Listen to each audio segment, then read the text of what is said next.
This is a getting started video, so I'll share what I think is the fastest path to truly understanding the KO2 and building a song, giving you some of the commands you need to know at each step along the way. It's definitely a beginner level video, or for anyone who got to the more advanced features without really understanding how patterns and scenes work on the KO2. This should help you too. We're going to build up, so let's start with the most atomic level, samples or sounds, and a quick visual, which is actually the online web-based sample management app provided by Teenage Engineering. Just plug your KO2 into your computer with a USB Type-C cable and open the link to the app from a browser, which you can find in the EP133 manual, which is also online. FYI, it's in section 10 of the online guide under Sample Tool. Sounds from the pretty extensive sound library preloaded on the KO2 are loaded onto pads. The app home screen is actually the best visual of this. In the app, you can see all the sounds in clean categories, from drums like kick, snare, cymbal, and percussion, to bass, melodic sounds, and loops. In the app, you can click and hear them, load them by dragging and dropping onto pads, clicking one of the four groups to pick which group's pads you'll be loading, and more. Or of course, you can click group and pad buttons on the device itself and see the effect in the app or on your screen. Notice each sample has a number assigned, and you will be faster loading sounds the more you can remember how these are organized when using the device standalone. Just note, you can load your own samples from files or even create and edit and chop samples directly on the KO2, but you don't have to do that to get started, so we won't cover it in this video. Now, a quick summary. Sounds from the library are loaded into pads in 3 simple steps. First, you click sound to get into sound mode. Then you click a group and click a pad. So you select which pad you're going to be loading the sound onto.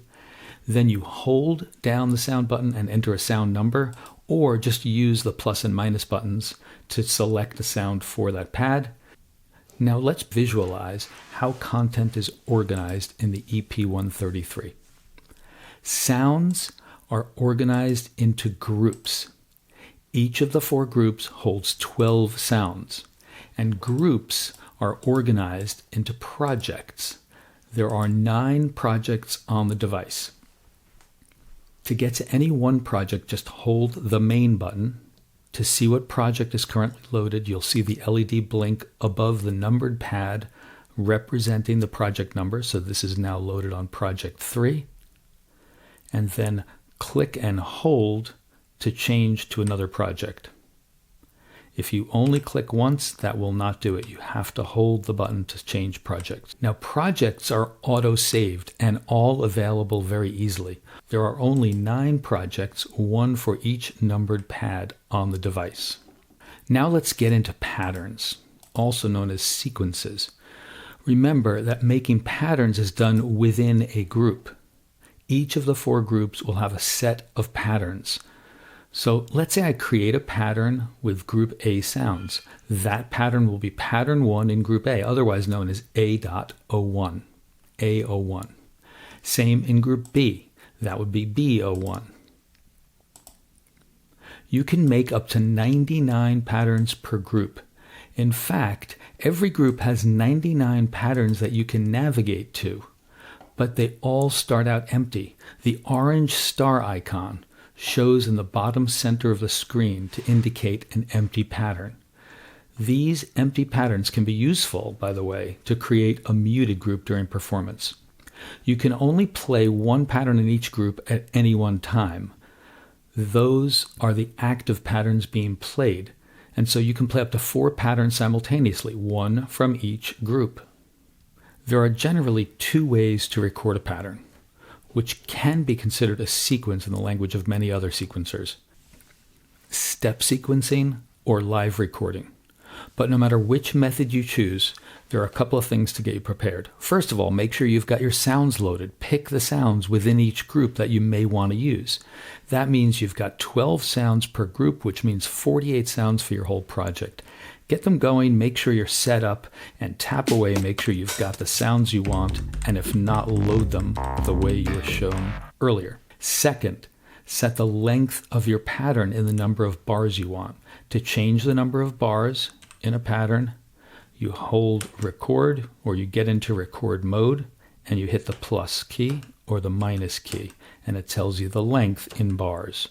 That's 2 bars, 3 bars, 4 bars, and I will start with just 1 bar. And that's when you're in record mode. And again, you can hold record and do it, or click record and then do it.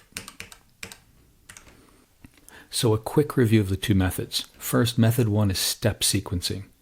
Check what group and pattern number you're in. You hold the group number and you can see the pattern. If you're not at the right place, you can use the plus or minus. But let's start with pattern 01 in group A. That's where I'll lay down my drum track. Check that you're started at the beginning of the pattern by holding shift and minus, and you should see 1.1.1. Then you hold record and click the pad you want in that step. I'm going to put a bass drum or kick drum right there. And then I'm going to advance to the first sub-step of the second beat and put another kick drum. Same on the third, same on the fourth. And now we can listen to that. Now we've got our kick drum. Now let's say I want to put a snare in there. I'm going to put that on every other beat, and I'll put that sound. So I hit record, then I'll go again to every other beat, record, and then we'll just throw one at the end here as well. Now let's listen to that.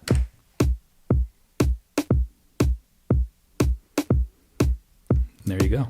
Step sequencing can be a little tedious, but great to get some precision when adding sounds or removing sounds from patterns.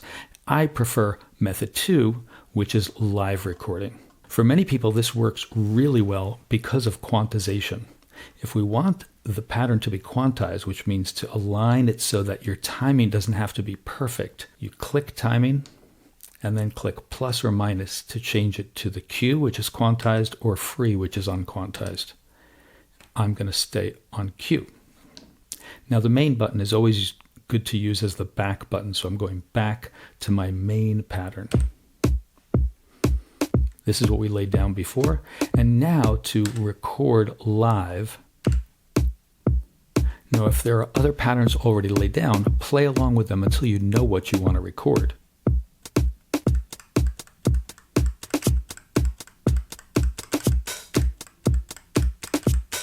Okay, now I'm ready to record.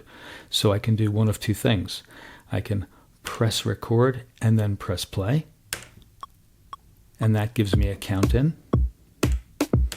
Or if I don't want a count in, I can just hold record and press play.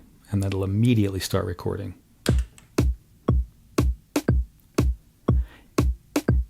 And I can go like this without hitting anything, and it'll just wait for me to start recording.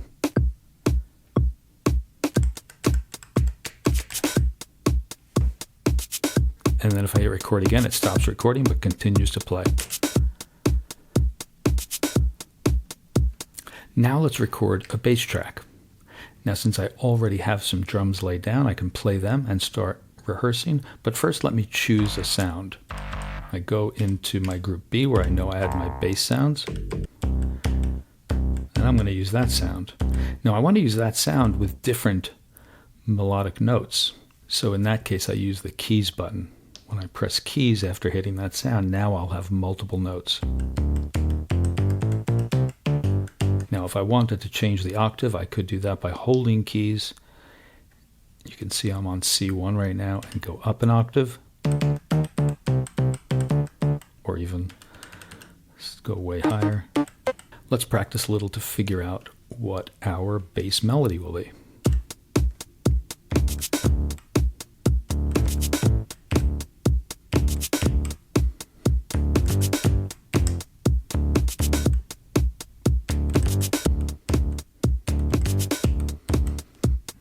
And then we can record that.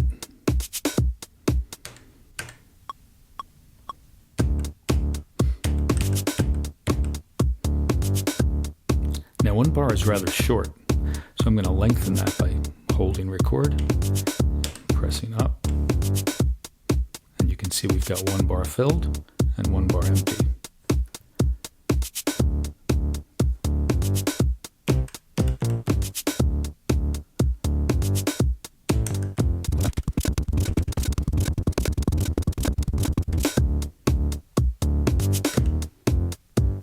And that's it, we've got our bass line. So let's say you've been creating a pattern in one or more groups and you want to build up from there. Like in our case, we have drums in A01, we have bass in B01, C and D are left empty, but we like it. And we think we want to build up from here with more patterns. You might not have realized it, but you have already been creating scene 1. It's a really important point that will come back actually to haunt us later, that we're always working in a scene, and it starts with scene 1. Scene 1 has pattern A1 and B1 are drums and bass, and C1 and D1, which are 2 empty patterns. We use the commit function, that is holding shift and main, to commit that pattern. When we do that, all our patterns are duplicated within their respective groups, even the empty tracks, and our next scene is created with those duplicates in that scene. That is now scene SO2. And now we are working inside of scene 2, scene O2. And we are working on patterns A2 and B2, as well as C2 and D2, which are starting out as empty patterns because they were copied from the first. By hitting commit, we were also automatically navigated to that new scene and all the new patterns in the group. Now, let's say we add something in group C and group D. We record into patterns CO2 and DO2. Now, let's commit that. We hold shift and main, and we go to scene 3. We duplicated the patterns from A2 to A3, B2 to B3, C2 to C3, and D2 to D3, and we duplicated scene 2 in total to scene 3. If we check, we're in scene 3 right now. We're in A3, B3, C3, and D3. So now, the really important part. Let's say we don't think we want a new scene. We just want a second bass line. We don't want to get rid of the first one, but we want something totally different, a break in the song, let's say. We don't want to duplicate the prior bass line, so we navigate to group B and we go to the next pattern. Instead of committing scene 3, we're just going to create a new pattern in B. It starts with an empty pattern, bass is gone, and we're going to enter a few notes in there.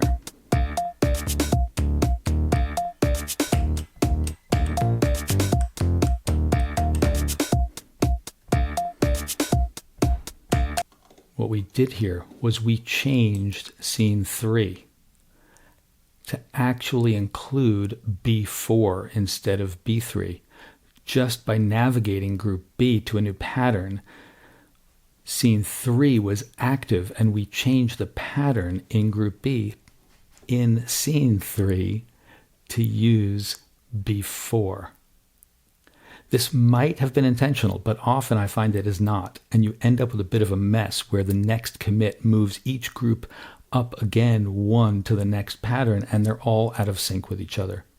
When I first started using the KO2, I didn't bother with scenes. I just kept advancing each group to the next pattern, sometimes copying the prior pattern, sometimes starting from scratch, playing the combination of patterns across the 4 groups from memory, or writing it down and follow as I performed or recorded.